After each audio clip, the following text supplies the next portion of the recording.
രാഷ്ട്രീയ നാടകങ്ങളും അണിയറ നീക്കങ്ങളും കൊടുമ്പിരി കൊണ്ടിരിക്കുകയാണ് പാലാ നഗരസഭയിൽ.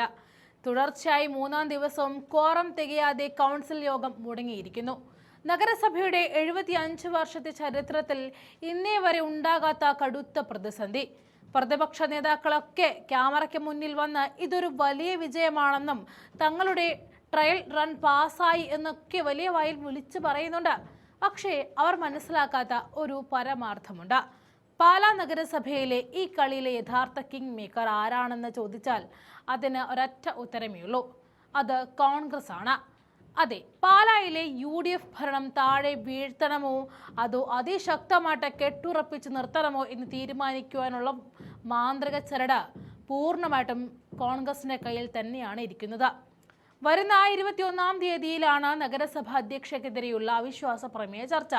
തരം കിട്ടിയാൽ ഭരണം പിടിച്ചെടുക്കാമെന്ന് കരുതി ഇടതുപക്ഷം ആയുധങ്ങൾക്ക് മൂർച്ച കൂട്ടി കാത്തിരിക്കുകയാണ്. എന്നാൽ പ്രതിപക്ഷത്തിന്റെ ആ മോഹക്കണക്കുകളെല്ലാം വെറും വെള്ളത്തിൽ വരച്ച വരയാക്കി മാറ്റുന്ന ഒരു അപ്രതീക്ഷിത സംഭവമായിരുന്നു കഴിഞ്ഞ ദിവസം പാലാ നഗരസഭ ഹാളിൽ കണ്ടത്. കോൺഗ്രസ് അംഗങ്ങളെല്ലാം വിട്ടുനിൽക്കുമെന്ന പ്രതിപക്ഷത്തിന്റെ കണക്കുകൂട്ടലുകളെ തെറ്റിച്ചുകൊണ്ട് കോൺഗ്രസ് കൗൺസിലർ സെബാസ്റ്റ്യൻ പനക്കൽ നഗരസഭാ ഹാളിലേക്ക് മാസായി തന്നെ കടന്നു വന്നു. അതോടെ പ്രതിപക്ഷത്തിന്റെ കൺഫ്യൂഷൻ ഇരട്ടിയായിരിക്കുകയാണ്. പാർട്ടി തീരുമാനത്തിനൊപ്പം മാത്രമേ കോൺഗ്രസ് അംഗങ്ങൾ നിലകൊള്ളൂ എന്ന് പാർലമെന്ററി പാർട്ടി നേതാവ് ടോണി തൈപ്പറമ്പിൽ വളരെ വ്യക്തമായി പ്രഖ്യാപിച്ചും കഴിഞ്ഞിട്ടുണ്ട്.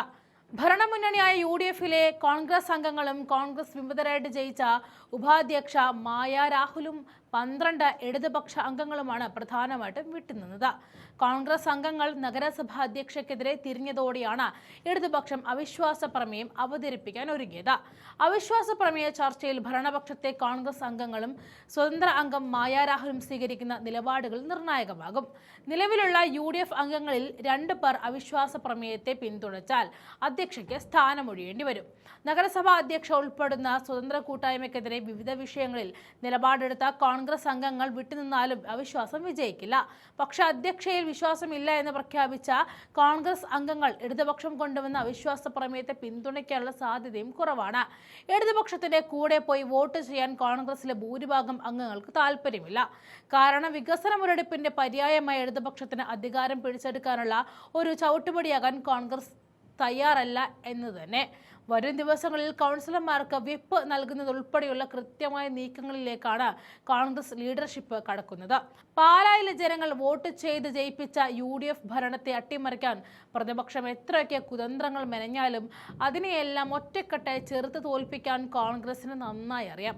അതുകൊണ്ട് ഒരു കാര്യം ഉറപ്പിച്ചു പറയാം, ഈ 21-ാം തീയതി എന്ത് സംഭവിക്കണം എന്ന് തീരുമാനിക്കുന്നത് കോൺഗ്രസ് മാത്രമായിരിക്കും. അവിശ്വാസം കൊണ്ടുവന്ന് ഭരണം പിടിക്കാനിറങ്ങിയ പ്രതിപക്ഷത്തിന് പാലായിൽ കാത്തിരിക്കുന്നത് വലിയൊരു രാഷ്ട്രീയ തിരിച്ചടിയായിരിക്കും എന്ന് ഓർമ്മപ്പെടുത്തുന്നു.